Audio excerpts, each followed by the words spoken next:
নরম তুলতুলে গোলাপ জামুনের রেসিপি আপনারা ইউটিউবে অনেক পেয়ে যাবেন, কিন্তু আমি যেহেতু বানিয়েছি অনেক সফট আর অনেক মজার হয়েছে, তাই রেসিপিটা আমি ছোট্ট করে আপনাদের সাথে শেয়ার করলাম। এখানে নিচ্ছি হাফ কাপ গুঁড়ো দুধ, হাফ কাপ ময়দা, সামান্য লবণ, হাফ চা চামচ বেকিং পাউডার, সবকিছুকে ভালোভাবে মিশিয়ে নিচ্ছি। একটা ফেটানো ডিম দিয়ে হালকা করে মিশিয়ে নিচ্ছি। এখন পরিমাণ মতো দুধ দিয়ে একটা সফট ডো তৈরি করে নিচ্ছি। 5 থেকে 7 মিনিট রেস্টে রাখার পর এরকম গোল গোল করে খুব হালকা করে গরম করা তেলের মধ্যে ছেড়ে দিচ্ছি। কয়েকটা করে দিয়ে ভেজে নেব। ভাজা হয়ে গেলে গরম শিরার মধ্যে ছেড়ে দেব।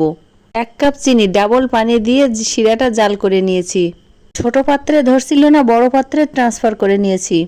কমপক্ষে 5-6 ঘন্টা রেস্টে রাখার পর পরিবেশন করছি। মিষ্টির জন্য যারা অপেক্ষা করছে তাদের আগে দিয়ে দিলাম, এরপর নিজে খাওয়ার পালা। আর অপেক্ষা করা যাচ্ছে না, নিজের জন্য একটা নিয়ে খাওয়া শুরু করলাম। এতটা সফট আর এত স্বাদ হয়েছে কি বলবো। দেখতেই পাচ্ছেন আমি খেতে না খেতেই পাশে যেটা দিয়েছিলাম সেটা শেষ, এখন ফটাফট গামলা থেকে চলে যাচ্ছে। গামলায় আর কয়টা আছে দেখেন, নিমিষের মধ্যে কয়েকটা হাওয়া হয়ে গেছে।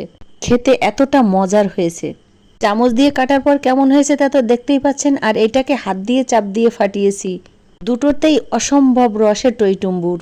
এখন আস্তে একটা চাপ দিয়ে দেখাচ্ছি, জাস্ট জল চলে আসবে জিভে। ভালো লাগলে পেজটাকে ফলো আর চ্যানেলটা সাবস্ক্রাইব করতে ভুলবেন না। আল্লাহ হাফেজ।